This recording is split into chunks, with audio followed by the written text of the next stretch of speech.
warbixin la yaab leh oo ku saabsan ifaanka Trump. Magaca ifaanka waxa uu dunida ka noqday mid maamuus iyo magac weyn buu ku leh, waana gabadha madaxweynaha Mareykanka ee Donald Trump. quruxda iyo soo jiidashada ay leedahay ifaanka waxay sabab u noqotay inay ku biirto dadka ugu caansan ee dunida. maantana waxaan kuu soo bandhigaynaa warbixinno muhiim oo ku saabsan ifaanka Trump, taas oo indhaha caalamka soo jiidatay. halkan waa janalka Rafiiq Al-Macruuf.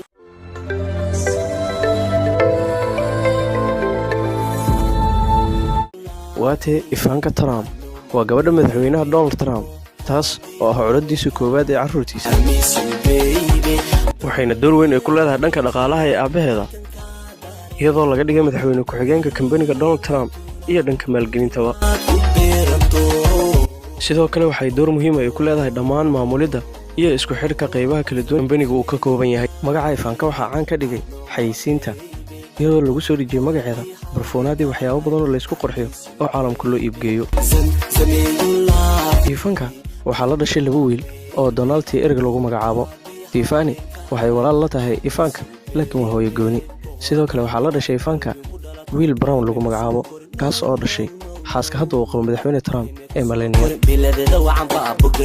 ifaanka waxay ka qalin jebisay iskuul sare Wharton, iyadoo ku biirtay jaamacadda Pennsylvania kana baratay cilmiga ganacsiga, waxayna lafdhabar ka ahayd ololihii aabaheed uu ku soo baxay ee doorashada madaxtinimada. ifaanka waxa uu ka dhigtay aabaheeda qofka koowaad ee carruurtiisa ee talo iyo tusaalahaba uu ka qaato.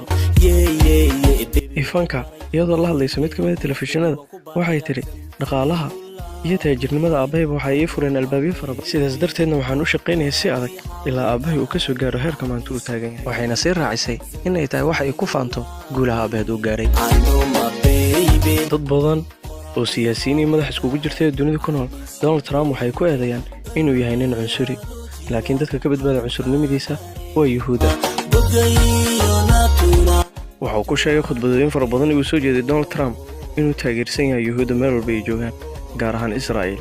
khudbadda uu jeediyay xubno ka mid ah loobiga Israa'iiliinta ee ku nool Washington waxa uu yidhi, waxaan daacad u ahay Israa'iil meel walba ay joogaan, weligeyna waan la garab taagnaa doonaa. wuxuuna ballan ku qaaday in safaaradda Mareykanka Tel Aviv uu ka soo raray Qudusna uu keeni doono.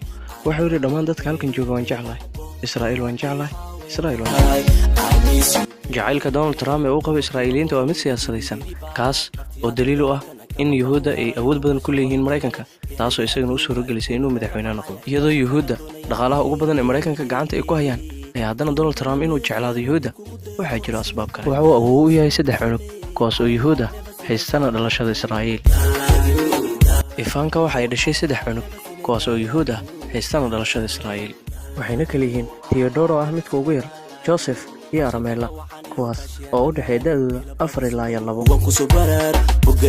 ifaanka Trump oo ah codadda u dhalay madaxweyne Donald Trump ayaa waxay qaadatay diinta Yuhuudda kadib markii ay guursatay 2009kii George Kushner, waana nin Yuhuud Amerikaana oo ganacsi weyn leh. ugu dambeyntii madaxweyne Trump ayaa noqonay madaxweynihii ugu horreeyay ee Mareykanka kaas oo awood u noqdo ciyaal Israa'iiliin ah. intaas ayaan ku soo gabagabeynaynaa barnaamijkeennii maanta. haddii fikir dheeri aad hayso waad noo soo gudbin karaysaa. assalaamu calaykum.